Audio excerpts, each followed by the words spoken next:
le Chamber Orchestra of Europe est composé d'interprètes venant de tous les pays d'Europe. Et donc, il me paraissait intéressant pour l'Opéra de Dijon de s'associer avec cet ensemble qui est ambassadeur de l'Union européenne également.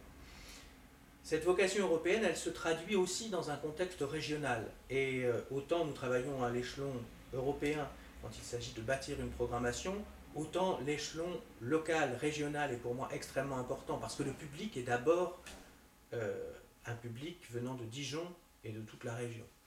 Et pour ce public, il faut proposer le meilleur. Alors, nous proposons par exemple des concerts du Chamber Orchestra. Mais si nous ne faisions que construire de beaux programmes avec eux, ça n'aurait pas beaucoup de sens en termes de développement des publics. Et nous cherchons à développer les publics en allant à la rencontre de ceux qui ne sont jamais venus, de ceux qui n'osent pas franchir la porte ou de ceux qui ont une appréhension pour écouter un concert de musique classique. Et ces ateliers, comme celui que vous allez voir du Chamber Orchestra of Europe, est un atelier participatif. C'est quelque chose d'assez rare, d'assez étonnant, qu'on n'a pas l'habitude de voir beaucoup en France, et là où les Anglais et tout le monde anglo-saxon est largement en avance par rapport à nous. Donc c'est ce modèle un petit peu anglais d'atelier participatif où chacun, professionnel, amateur ou simple amoureux de la musique, connaisseur ou pas, et bien tous ces gens se rencontrent et ensemble vont partager l'émotion liée à la musique.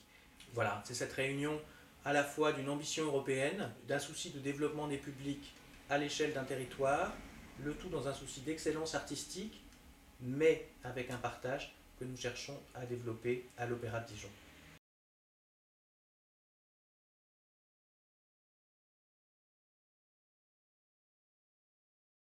Il y a beaucoup d'objectifs dans ce workshop. Le premier, de faire rencontre entre la public de jeunes et plus vieux de Dijon et les musiciens de l'orchestre. Deux, de faire rencontre avec la musique qu'on joue. Bien sûr, de faire de la musique ensemble, d'inventer la musique. Mon but est que tous les enfants jouent un instrument.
Oui, on a un tout petit problème que nous avons des musiciens qui ne parlent pas comme il faut le français ou du tout le français. Mais en fait, la musique, c'est une langue. Et j'ai beaucoup de confiance qu'avec la musique, on s'exprime bien. On verra. Ich heiße Luise, ich komme aus Frankfurt und ich spiele Cello.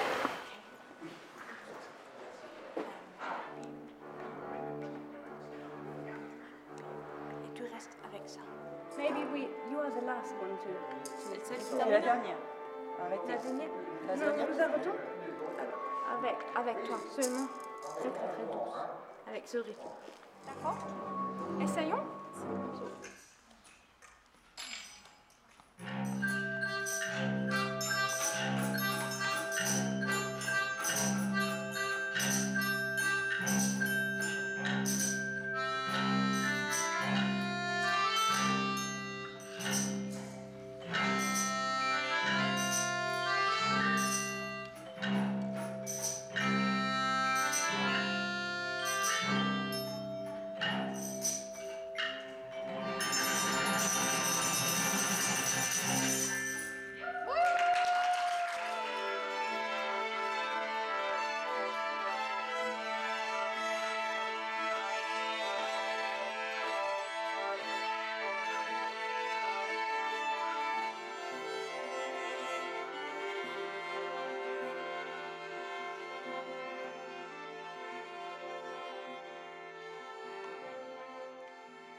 My name is Joe. I'm English from London.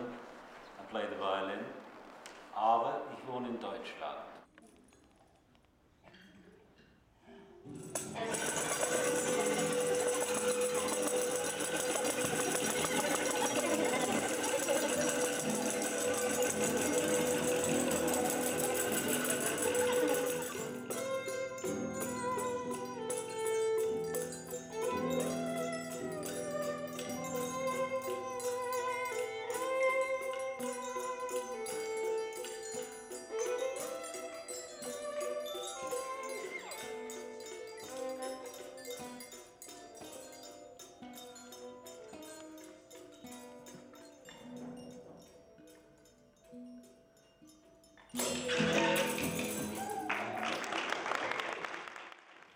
Alors, ce qui est très sympa dans ce principe d'atelier, c'est que il va se former des petits groupes avec les musiciens du chamber et les participants.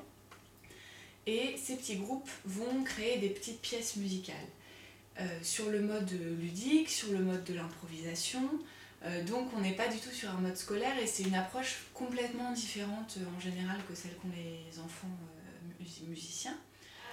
Ok, on va voir notre soliste ici, si vous êtes tous contentes. Et on peut jouer des Cs et des Sols. On rajoute un peu de rythme, on marche. Qu'est-ce que ça vous dit qu'on essaye? Allez.